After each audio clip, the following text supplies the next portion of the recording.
오늘 우리에게 주신 하나님의 말씀은 누가복음 11장 1절에서 4절까지 말씀입니다. 우리 함께 한 목소리로 봉독합니다. 예수께서 한 곳에서 기도하시고 마치심에 제자 중 하나가 여쭈어오되 주여, 요한이 자기 제자들에게 기도를 가르친 것과 같이 우리에게도 가르쳐 주옵소서. 예수께서 이르시되 너희는 기도할 때 이렇게 하라. 아버지여, 이름이 거룩히 여김을 받으시오며 나라가 임하시오며 우리에게 날마다 일용할 양식을 주시옵고 우리가 우리에게 죄 지은 모든 사람을 용서하오니 우리 죄도 사하여 주시옵고 우리를 시험에 들게 하지 마옵소서 하라. 아멘. 오늘은 누가복음 11장의 말씀을 가지고 은혜를 나누기를 원합니다. 한번 상상해 보세요. 예수님과 함께 제자가 되어 공생의 삶을 같이 한다는 건 어떤 느낌일까요? 육으로 오신 예수님 곁에 내가 있고 예수님과 대화할 수 있고 예수님과 어떤 일들을 함께 해나갈 수 있다는 건 참 생각만 해도 지금 우리가 말씀으로만 보는 그 예수님을 넘어서는 예수님의 참 다양한 모습을 느낄 수 있는 거 아닐까요? 우리가 마음에 잘 맞는 사람이라고 해도요, 같이 4박 5일 여행을 갔다고 생각해 보세요. 여행을 가서 함께 먹고 자고 동선을 같이 해서 하루 종일 붙어 있는 것을 며칠간 하고 나면 내가 알던 사람의 그 이상의 참 다양한 모습들을 알게 되어져요. 이 사람이 이런 습관이 있었구나. 또 이런 거 좋아하는구나. 또 이런 거 싫어하는구나. 이런 것들을 알게 될 텐데 예수님 곁에서 3년의 삶을 같이 했던 제자들에게 과연 예수님이 어떤 모습으로 느껴지고 보여졌을까? 과연 어떨까요? 예수님이 곁에서 육으로 함께 계신 그 예수님은 웃음이 많은 분일까요? 눈물이 많은 분일까요? 예수님은 밝고 유쾌한 분이실까요? 아니면 굉장히 진지한 그런 분이실까요? 혹은 예수님은 어떤 음식을 좋아하실까요? 길을 걷다가 무언가 흥얼거리는 콧노래를 부르신다면 어떤 노래를 부르실까? 성경이 다 담지 않은 참 많은 이야기들이, 많은 삶의 모습들이 바로 곁에서 3년여를 같이 보내고 있는 제자들에겐 아마 보여지고 느껴지고 삶에 담기지 않았을까 하는 생각이 드는데요. 예수님이 제자들에게 참 많이 보여주셨던 삶의 모습이 무엇일까라고 묻는다면 성경에 이거 하나만큼은 좀 특징으로 느껴지지 않았을까 하는 생각이 들어요. 우리 마가복음 1장 35절과 누가복음 5장의 말씀을 한번 같이 읽어보겠습니다. 같이 읽죠. 시작. 새벽 아직도 밝기 전에 예수께서 일어나 나가 한적한 곳으로 가사 거기서 기도하시더니 예수의 소문이 더욱 퍼짐에 수많은 무리가 말씀도 듣고 자기 병도 고침을 받고자 하여 모여오되 예수는 물러가사 한적한 곳에서 기도하시니라. 아멘. 분명히 예수님과 도란도란 이야기를 나누다가 잠자리에 들었다고 생각하자고요. 그런데 어느덧 일어나 보니까 옆자리가 비어 있는 거예요. 예수님 어디 가셨지? 아침 일찍 어딜 가신 거야? 근데 한참 후에 예수님이 오신다고요. 오시면 너무 자연스럽게 묻지 않겠어요? 예수님 어디 다녀오세요? 어디 다녀오시는 거예요? 예수님이 뭐라고 말씀하셨을까요? 나 잠깐 기도하고 왔어 라고 말씀하시는 거죠. 그래서 이런 것들이 반복되다 보니까 어느 순간 아침에 일어났을 때 옆자리가 비어 있으면 뭐라고 생각했을까요? 또 기도하러 가셨나 보다. 예수님 기도하러 가셨나 보다. 이렇게 말했겠죠.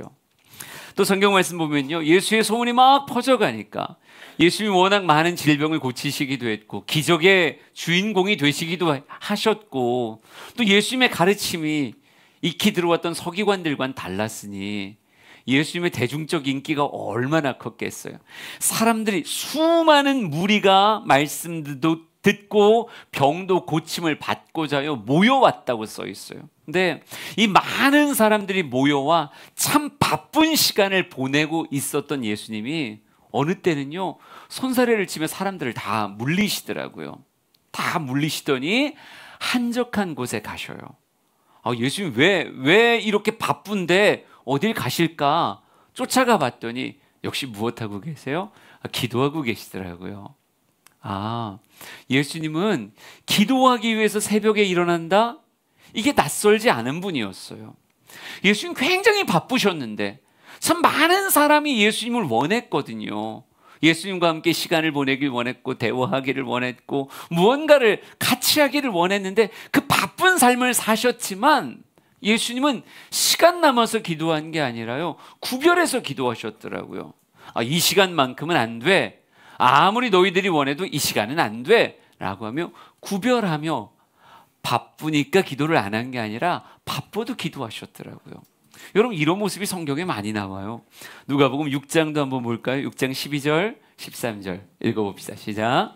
이때 예수께서 기도하시러 산으로 가사 밤이 새도록 하나님께 기도하시고 밝음에 그 제자들을 부르사 그 중에서 12를 택하여 사도로 칭하셨으니, 제자들 중에 12명을 택하여 12제자를 세우실 때 이 결정이 예수님에겐 크고 무거운 거였어요. 참 중요한 결정을 앞두었을 때 예수님이 어디로 가셨다고 성경에 기록되냐면요, 산으로 갔대요. 그리고 밤이 새도록 기도하셨다 이렇게 써 있어요. 여러분, 산은 낮에 가면 아름답지 않아요? 근데 밤에 산에 가보셨어요? 무서워요. 밤에 산에 가면 엄청 무서워요. 예, 이 계족산도 얼마나 길이 잘 돼 있어요. 그 소방도로 따라 이렇게 산책하는 분들이 참 많은데 밤에는 심지어 가로등도 켜주는데도 말이죠, 밤에 산에 올라간다는 건 생각보다 무서운 거예요. 앞에 사람 나타나면 더 무서워요. 하여간 밤에 산은 진짜 무서운 건데 말이죠, 칠흑 같은 밤, 가로등 하나 없는 그 밤을 예수님이 올라가시더라고요. 그러더니 무엇 하셨어요? 밤이 새도록, 밤새도록 기도하셨다는 거예요. 이런 기도를 뭐라고 불러요? 철야 기도. 지금은 없어진 우리들의 믿음의 선진들의 단어죠. 철야하며 기도하는 그 모습이 예수님에게 있었단 말이에요. 여러분, 누군가는 예수님이 밤에 산에 올라갈 때 궁금하지 않았겠어요? 제자 중에 하나 궁금증이 정말 많은 사람은 몰래 뒤에서 쫓아갔을 수도 있어요. 도대체 산에 가서 뭐 하시나? 혼자 맛있는 거 드시나? 그러고 막 쫓아 올라갔더니 밤새는 그 긴 기간을 무엇 하셨어요? 기도하셨어요. 그러니까 예수님은 중요한 결정은 그냥 내리시지 않은 거예요. 삶의 중요한 결정은 반드시 깊은 기도와 함께 결정하셨어요. 하나만 더 볼까요? 누가복음 22장 39절에서 41절까지입니다. 시작. 예수께서 나가사 습관을 따라 감람산에 올라가심에 제자들도 따라갔더니 그곳에 이르러 그들에게 이르시되 유혹에 빠지지 않게 기도하라 하시고 그들을 떠나 돌 던질 만큼 가서 무릎을 꿇고 기도하여. 아멘. 습관이라고 하는 단어는 반복되어서 삶에 새겨지는 거예요. 그냥 의식하고 그런 행동이 나오는 게 아니라 심지어 무의식 가운데 행동이 나올 때 그런 모습을 습관이라고 얘기하는 거예요. 여러분, 설교할 때도 저희 제스처들이 반복된다는 거 아시죠? 저희 모습이, 제가 친구들을 만났는데 친구들이 저 놀리면서 막 이러더라고. 근데 제가 지금 뭐 하나 했어 그랬더니 너 맨날 이러잖아 그러더라고요. 나 설교할 때 맨날 이렇게 하는구나. 그래요. 습관이라고 하는 건 제가 그렇게 하려고 의식하는 게 아니라요, 그냥 나오는 거예요. 지금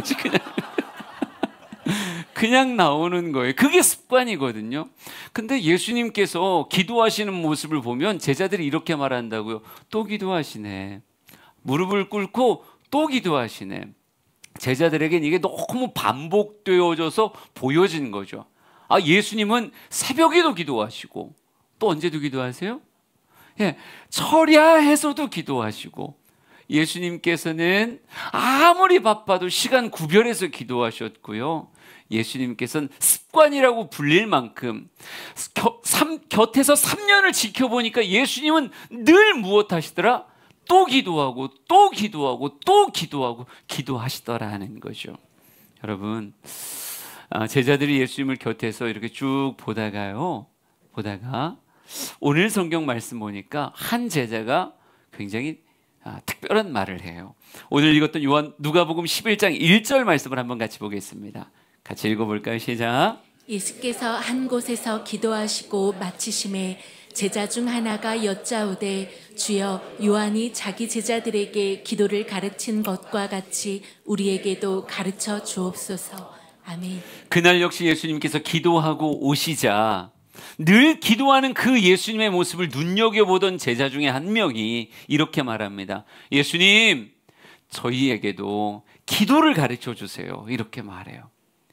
예수님의 다양한 삶의 모습 가운데 제자는 스승의 삶을 담아내는 존재가 제자잖아요.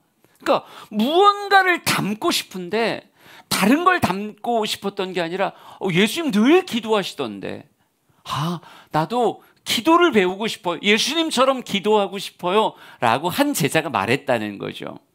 여러분, 이때 예수님의 표정이 성경에 드러나고 있진 않지만 어땠을까요? 웃었을까요? 아니면 짜증을 내셨을까요?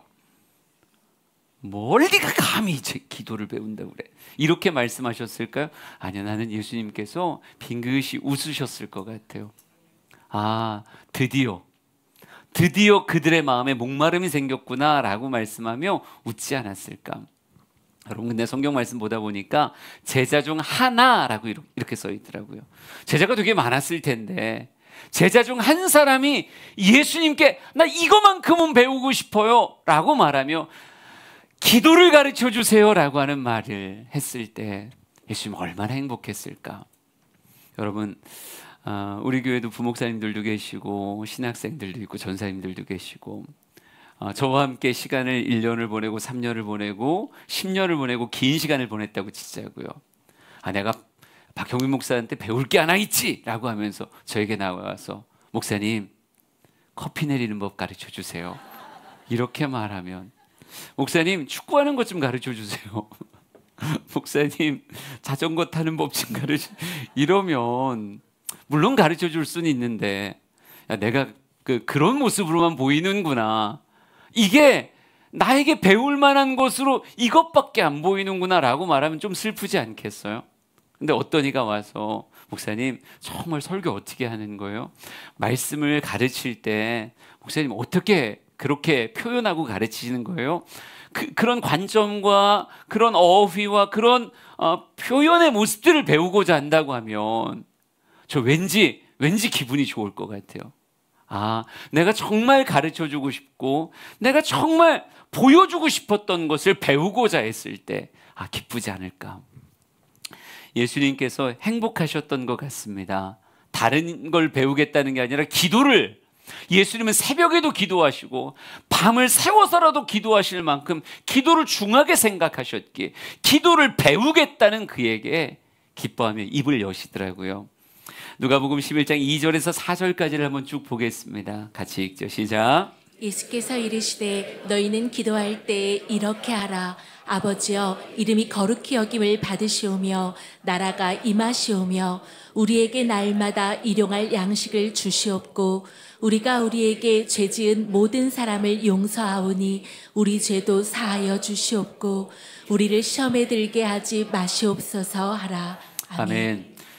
이 누가복음 11장에는요 주기도문이 축약되어서 기록되어져 있습니다. 마태복음엔 좀 더 길게 기록되어져 있는데 하여간 주님께서 기도를 가르쳐 주신 거예요. 너희는 이렇게 기도를 하라라고 말하는데 여러분, 오늘 이 기도문을 어떤 암송해야 되는 시나 어떤 문학의 어휘의 표현으로 보지 않았으면 좋겠어요. 왜? 기도는 죽은 문장이 아니라 살아있는 문장이거든요. 기도를 한다고 얘기하면 그 기도를 누가 들으시는 거예요? 하나님이 들으시는 거고. 이거 독백이 아니거든요. 기도는 그냥 벽 보고 독백하는 게 아니라 명확한 대상인 하나님께 나의 삶을 담아 주님 앞에 고백하는 거예요. 이게 아름다운 향연이라고도 성경은 기록하고 있어요. 그러면 하나님이 들으시면 무엇하는 거예요?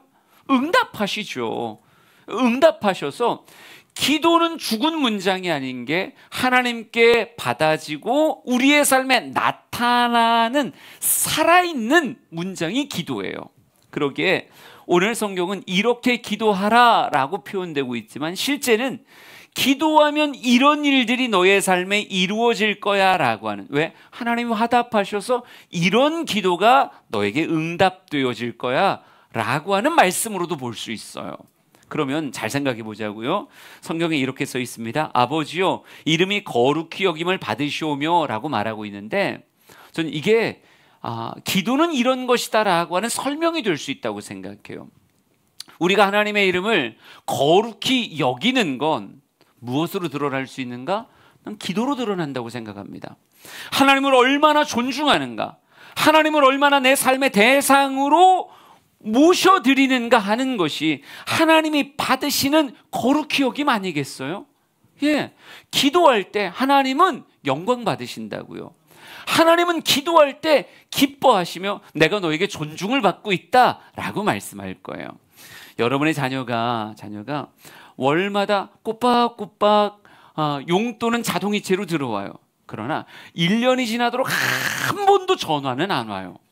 만약 그런 자녀가 있고, 어떤 자녀는 생활이 어려워서 용돈은 못 드리는데 아침 저녁으로 전화를 하는 거예요. 어머니, 아버지, 저 오늘 이런 일이 있었어요. 아버지 기쁘시죠? 아버지, 오늘은요 제가 이런 일 때문에 너무 마음 아팠어요. 저를 위해서 기도해 주세요. 아침 저녁으로 전화를 해요. 그러면 똑같이 1년을 지낸 후에 두 자녀가 와서 이렇게 말하는 거예요. 아니, 내가 아버지를 더 존중해. 아니, 내가 더 존중하지. 아니, 나는 한 번도 용돈을 안 드린 적이 없어. 매달 자동이체로 정확하게 들어갔다니까. 또 한 명은 얘기하는 거죠. 나 아침 저녁으로 인사드리고 아침 저녁으로 어머니와 아버지와 통화했는데. 여러분, 여러분이 부모라면 누가 진짜 나를 존중했다라고 말할 수 있겠냐고요. 물론 돈을 선택하시겠죠. 그런데 진짜로 물어보면 아마 아침 저녁으로 전화한 사람이라고 말할 것 같아요. 내가 늘 곁에 있는 것 같이 나를 인정하고 나와 대화해 주는 그 모습이 나에게는 사랑이고 나에겐 존중이었어, 이렇게 말할 것 같아요. 여러분, 하나님을 거룩히 여긴다라고 하는 것도 하나님을 내 삶의 상대자로 인정하는 기도의 모습 가운데 느껴질 수 있는 거예요. 또 이렇게 말합니다. 나라가 임하시오며 라고 말하는데, 하나님의 나라, 하나님의 뜻이 우리에게 임하는 통로도 뭐예요? 그것도 기도예요. 기도라고 하는 통로가 열려야 하나님의 것이 인간에게 부어진다고요. 여러분의 삶에 하나님의 나라가 임하려면, 하나님의 뜻과 하나님의 은혜와 복이 주어지려면 기도라는 통로가 열려야 돼요. 또 이렇게 써 있습니다. 우리에게 날마다 일용할 양식을 주시옵고 라고 말하는데, 날마다의 공급이 열리는 통로도 뭐예요? 그것도 기도예요. 하나님은 기도를 통해 하나님의 백성들에게 때를 따라 돕는 하나님의 은혜를 공급하십니다. 또 이렇게 말합니다. 우리가 우리에게 죄 지은 모든 사람을 용서하오니, 이렇게 써 있어요. 우리에게 죄 지은 사람, 모든 사람을 용서해요? 여러분, 이게 인간적인 결단으로 될 거라고 생각하십니까? 우리는 용서를 하긴 해요. 근데 어떻게 용서를 합니까? 용서할 만한 일을 용서하죠. 용서할 만한 걸 용서하는 거고, 용서할 만하지 않을 땐 우리는 절대 그거 용서 못해요. 우리는 복수를 하고 싶죠. 용서하고 싶지 않아요. 그러니까 날마다 밤에 그냥 저걸 그냥 그렇게 했어야 되는데, 이런 마음이 가슴 안에 이게 너무 자연스러운 거예요. 안 그런 척 하지 마세요. 인간적으로는요, 용서할 수 있는 것을 용서하지 용서 못할 건 용서 못한다고요. 그런데 오늘 성경은 모든 사람을 용서한대요. 이건 사람이 할 수 있는 게 아니라 하나님이 역사하셔야 되는 거예요.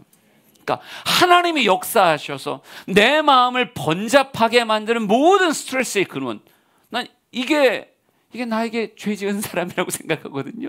근데 이 모든 것들이 어느 순간에 기도할 때 용서할 수 있는 사람이 되고, 또한 뭐 할 수 있는 사람이 돼요? 우리 죄가 사함받을 수 있는 사람도 되어져요. 우린 남의 티끌을 보고 내 눈에 들보를 못 보는데, 나에게도 우리가 착하게 생긴 거지 진짜 착한 게 아니잖아요. 우리가 죄를 안 지은 척하는 거지 죄를 안 지은 건 아니잖아요.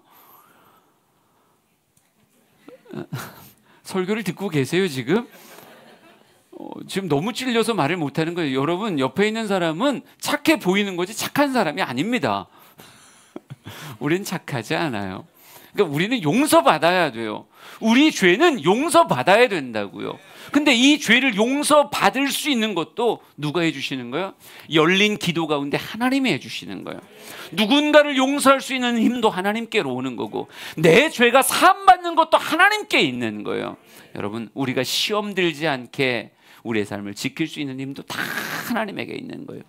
여러분, 예수님은요, 한 제자가 이렇게 물었죠. 기도를 가르쳐 주세요 라고 말했을 때, 기도 문을 가르쳐 주셨다라기보다는요, 기도의 명분을, 기도의 가치를 설득하신 것 같은 느낌이었어요.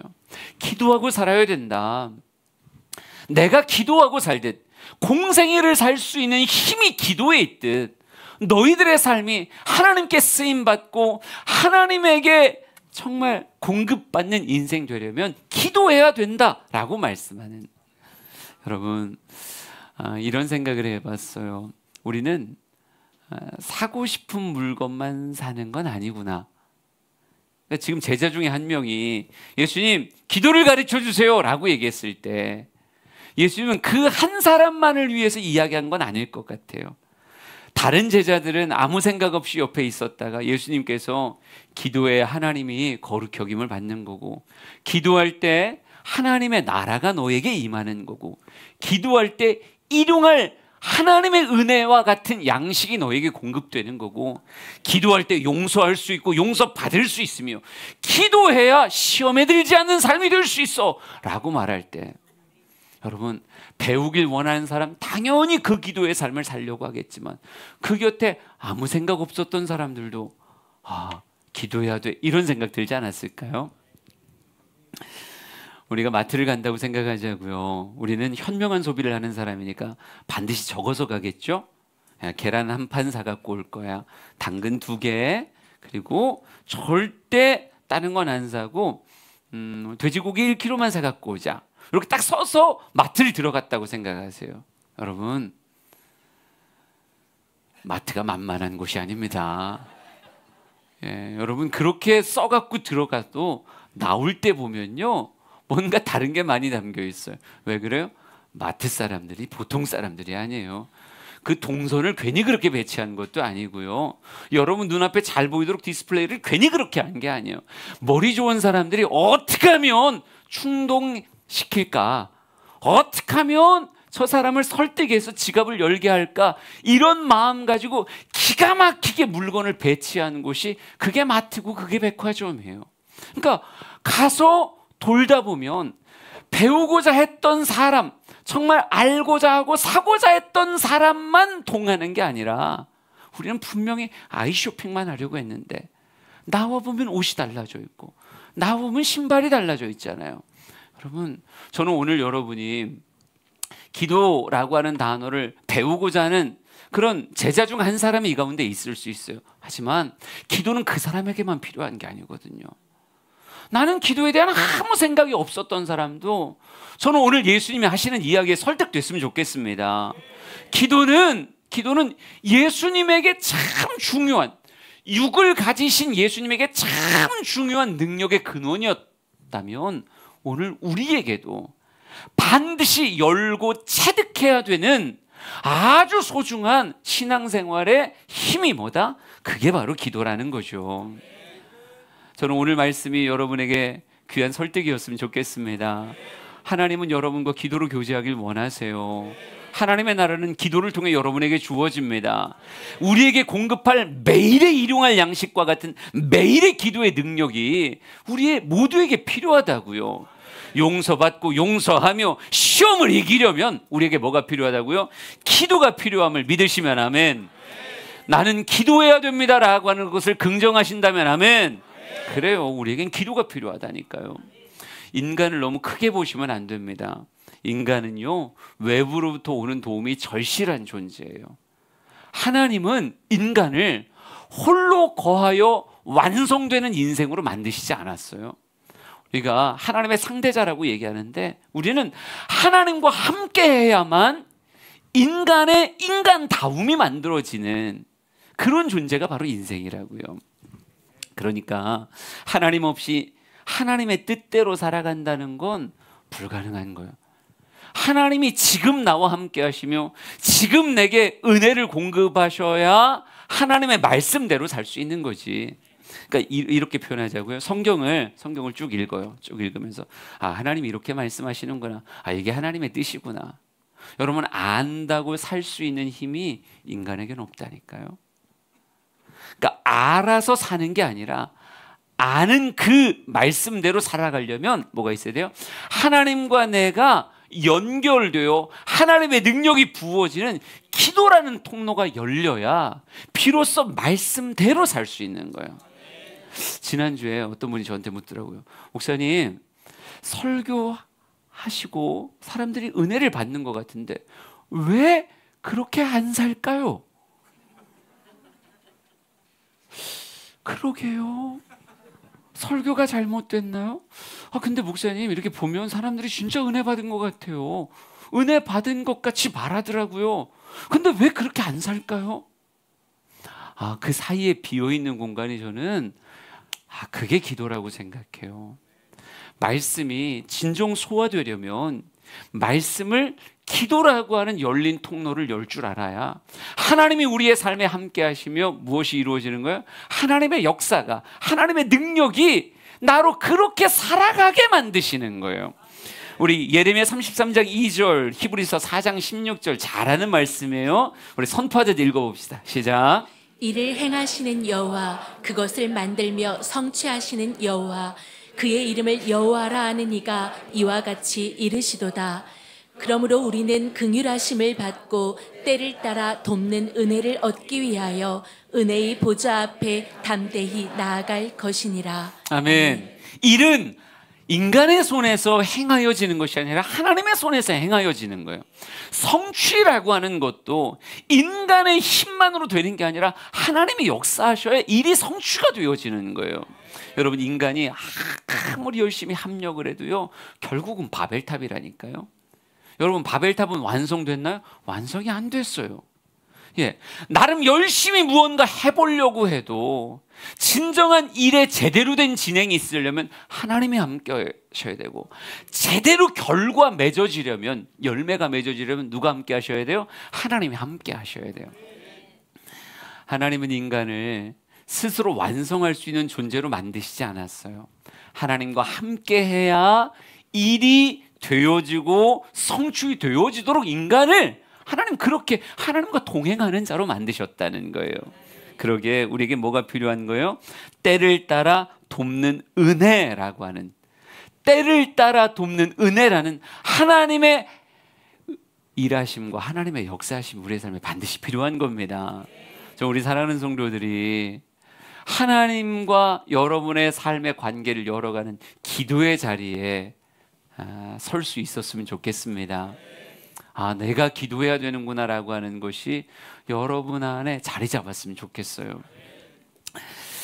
하나님은 위대한 가치를 내 삶에 채우시기 위해서 우리에게 아주 선명하게 말씀합니다. 기도하고 살아야 된다고. 예수님만이 아니라 너희도 기도하고 살아야 된다라고 주님은 아주 선명하게 말씀에 가르쳐 주세요.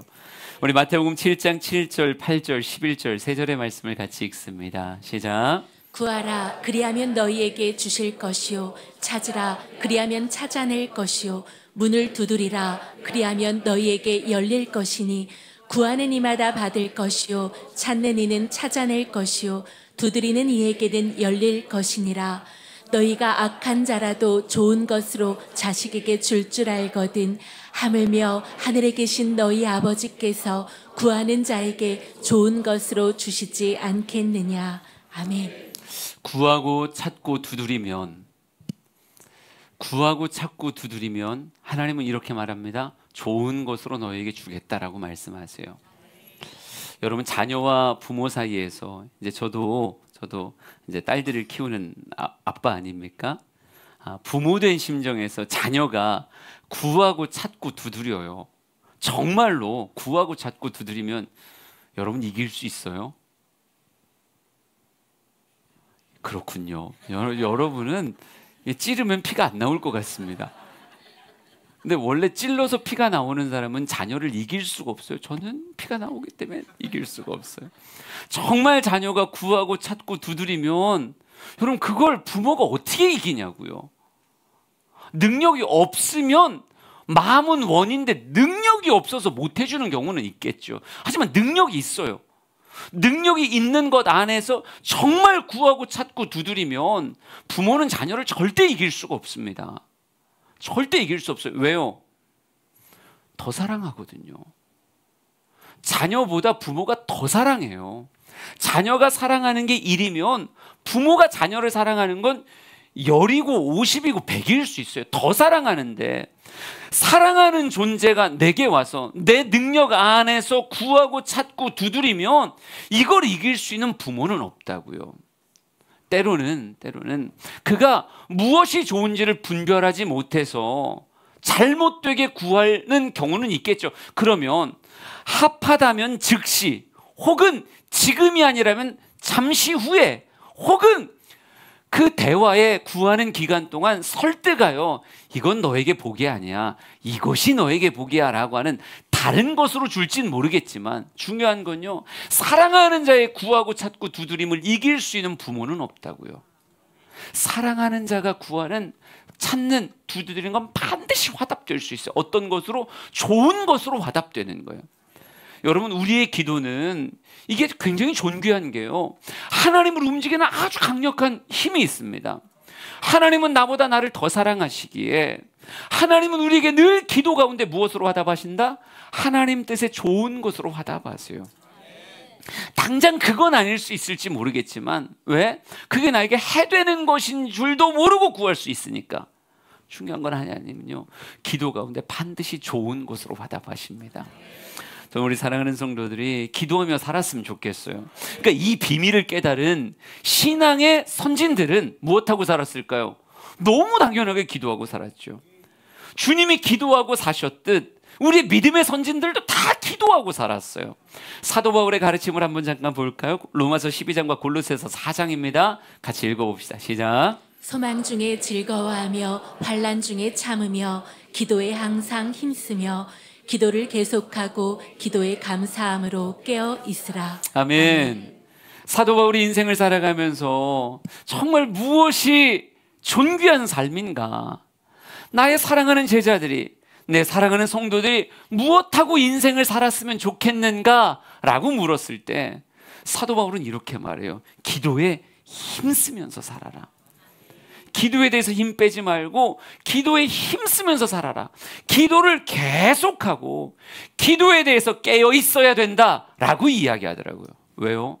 사도 바울의 그 아름다운 삶은 그 혼자 만들어낸 게 아니고, 다른 세상적 요소가 만든 게 아니고, 기도할 때 하나님 안에서 만들어진 거니까요. 여러분, 사도 바울이 우리에게 인생 살아가려면 로마의 시민권이 필요해, 이 자격증이 필요하다니까, 돈을 얼마를 들여서라도 이거 사, 이렇게 우리에게 말하지 않아요. 가말리엘 문화에서 공부해야 돼. 공부가 너의 인생 책임지는 거야. 공부해야지. 어디가 놀러가, 누가 수련회 가라고 그랬어. 공부해야지. 난 진짜 우리 부모님들한테 묻고 싶어요. 그 말 책임질 수 있어요? 공부 잘하면 인생 진짜 잘 살 수 있는 거예요? 거 봐요, 책임 못 지잖아요. 여러분, 공부 잘한다고 인생 잘 살 수 있는 게 아닙니다. 그건 모르는 거예요. 공부랑 상관이 별로 없을 수 있다니까요. 예, 잘 산다는 개념을 당연히 뭐 돈의 개념으로 보는 사람도 있고 가치적 개념으로 보는 사람도 있겠지만, 전 둘 다라고 생각해요.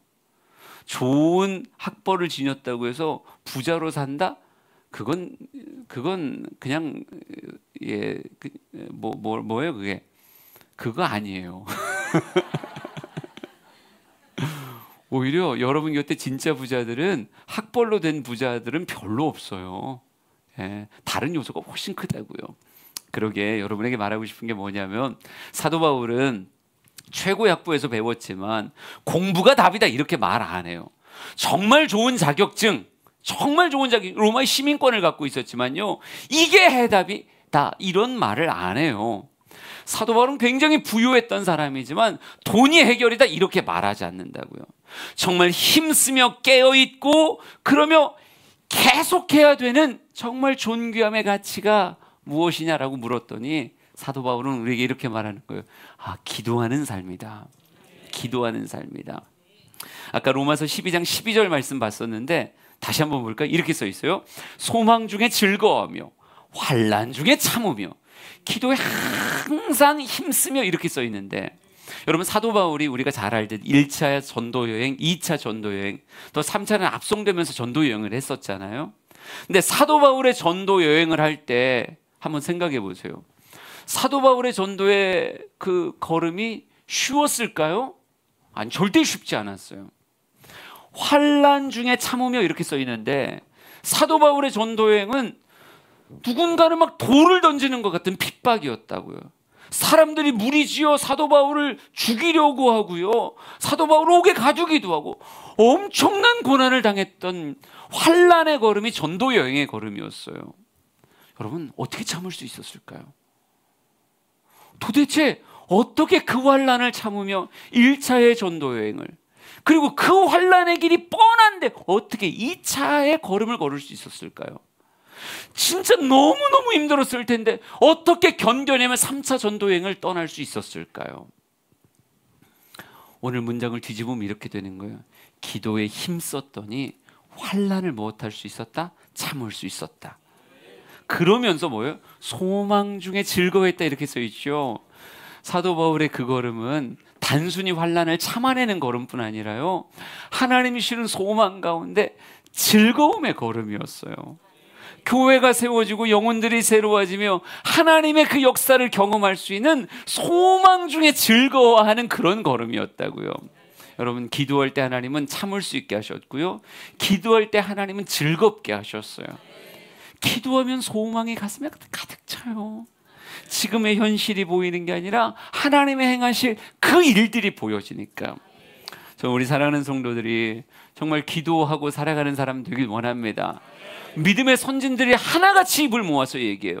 여러분이 성경에서 보는 각자의 믿음의 모델들을 보시라고요.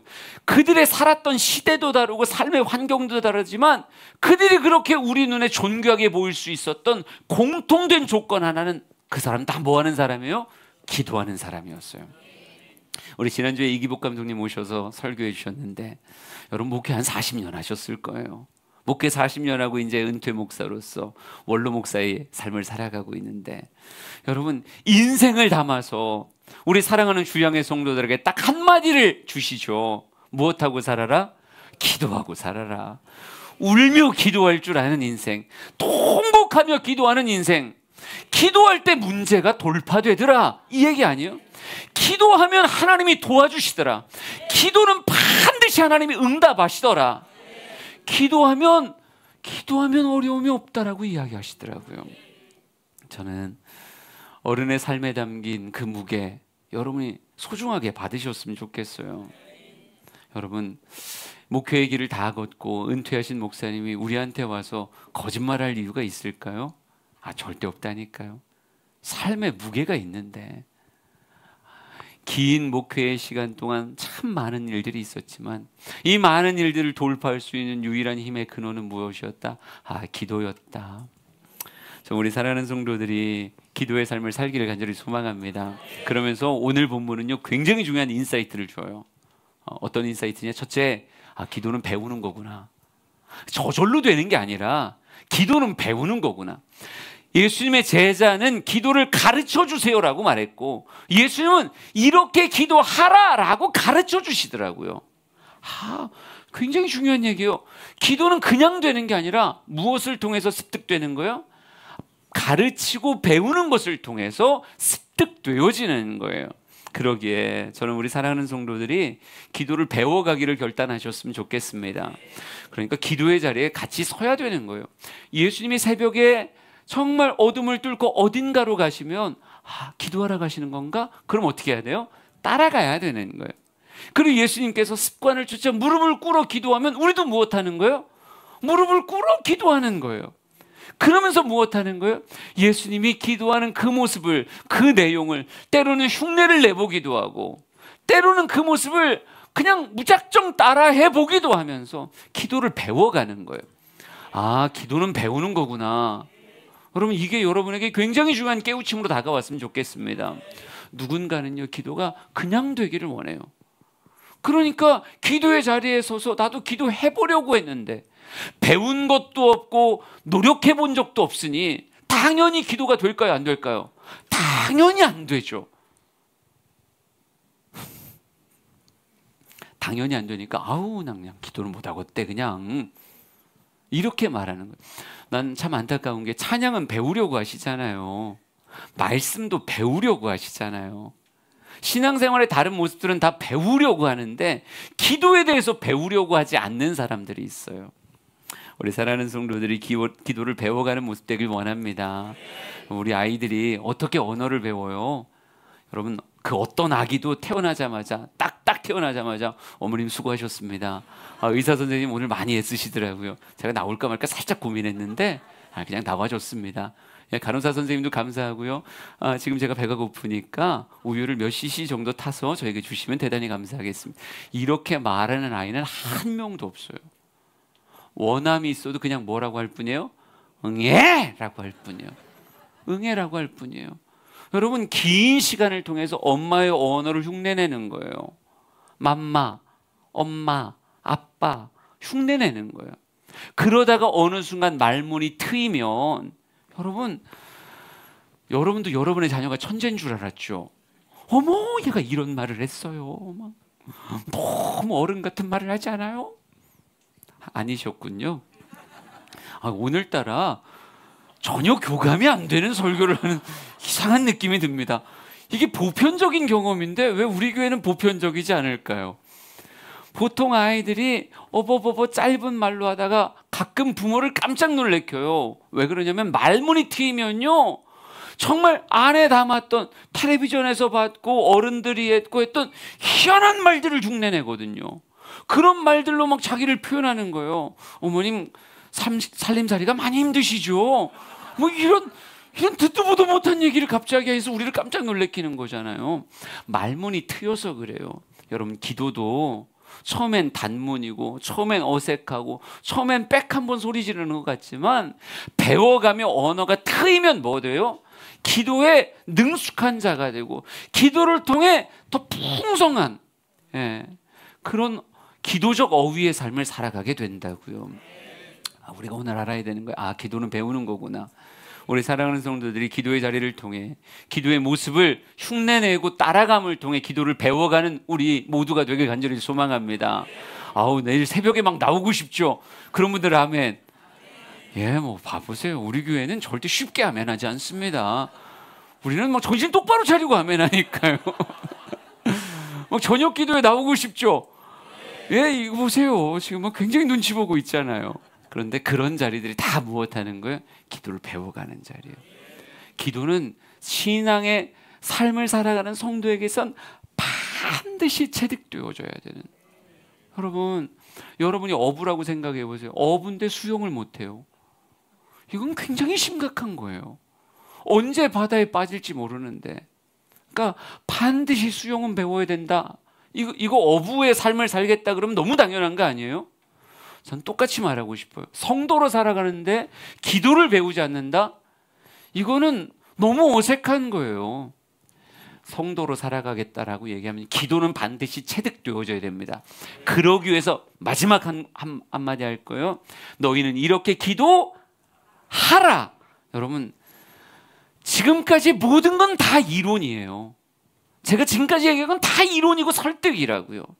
이제 진짜 체득되려면 어떤 단어를 여러분이 붙잡아야 돼요? 하라.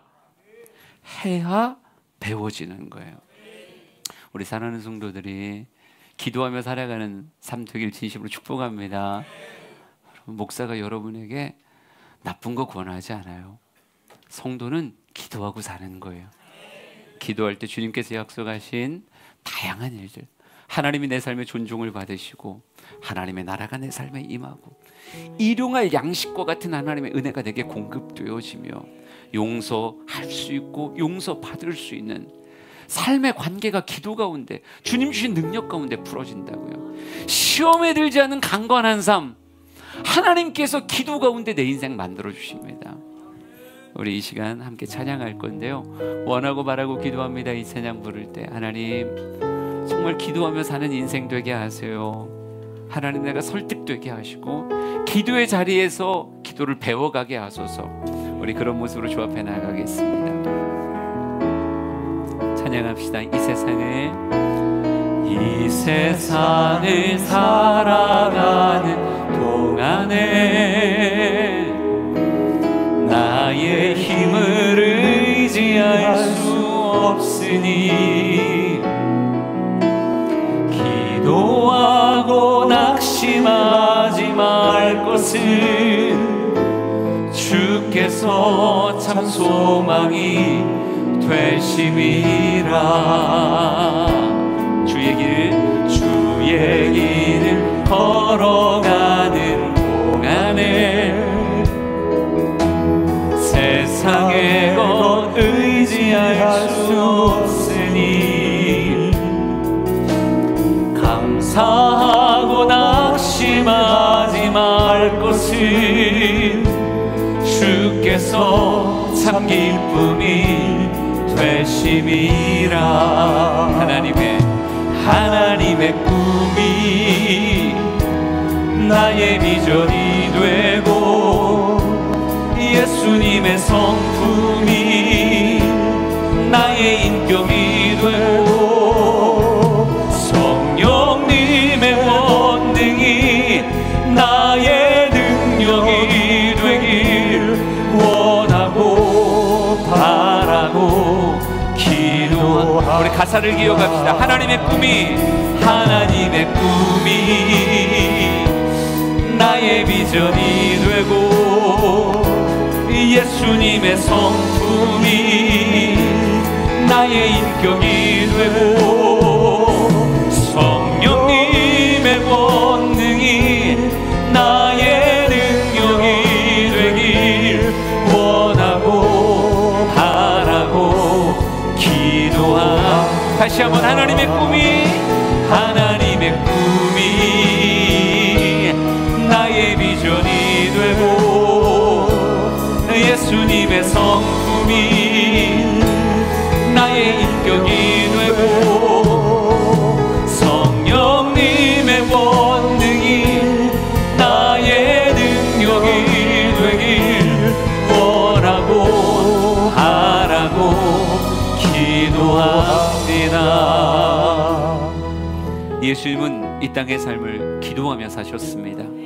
새벽에 깨어 기도하셨고요, 정말 아무리 바빠도 구별해서 기도하셨어요. 예수님은 때로는 중요한 결정 앞엔 밤을 새우며 철야 기도하셨습니다. 예수님은 기도가 습관이라고 말할 만큼 늘 기도하는 모습을 보여주셨어요. 주님은 우리에게 이렇게 말합니다. 너희도 이렇게 기도하라. 너희도 이렇게 기도하라. 우리 사랑하는 성도들이 기도를 결단하는 시간 되길 원합니다. 기도합시다. 하나님,